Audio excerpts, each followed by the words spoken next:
Assalamualaikum warahmatullahi wabarakatuh. Perlu kita ketahui bahwa Indonesia telah menuangkan aspirasi Indonesia Emas ke dalam Rencana Pembangunan Jangka Panjang Nasional tahun 2025-2045. Dalam mewujudkan Indonesia Emas, tentunya diperlukan peranan generasi cerdas Indonesia. Dalam hal ini, harus melalui proses pendidikan yang berkualitas. Berdasarkan Undang-Undang Nomor 20 Tahun 2003 Pasal 5 Ayat 1, setiap warga negara mempunyai hak yang sama untuk memperoleh pendidikan yang bermutu. Pendidikan berkualitas juga perlu dipahami sebagai proses meningkatkan kualitas hidup seseorang, menyadari tujuan dan esensi kehidupan, dengan konsep dan pendekatan yang produktif serta efisien. Akses pendidikan merupakan langkah awal dalam mencapai pendidikan berkualitas.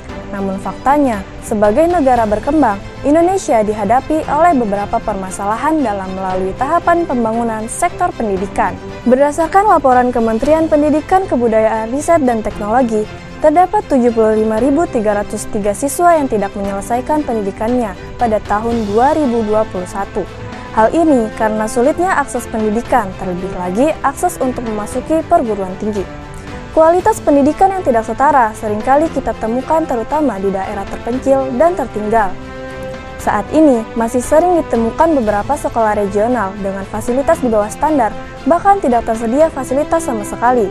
Belum lagi kesenjangan fasilitas yang terlihat jelas antara sekolah di kota dan di desa. Anggaran pembiayaan yang tidak merata, distribusi dana yang terhambat, penyelewengan dana sekolah, serta kelalaian dalam pengawasan fasilitas sarana dan prasarana merupakan penyebab kesenjangan kualitas akses dan fasilitas pendidikan. Maka dari itu, jika saya menjadi anggota DPR, saya akan menegaskan Undang-Undang Nomor 20 Tahun 2003 dalam Pasal 11 Ayat 1 tentang hak dan kewajiban pemerintah dan pemerintah daerah, yang mana pemerintah wajib memberikan kemudahan akses pendidikan dan layanan pendidikan yang terjamin dan berkualitas kepada setiap warganya, secara adil dan tanpa adanya diskriminasi.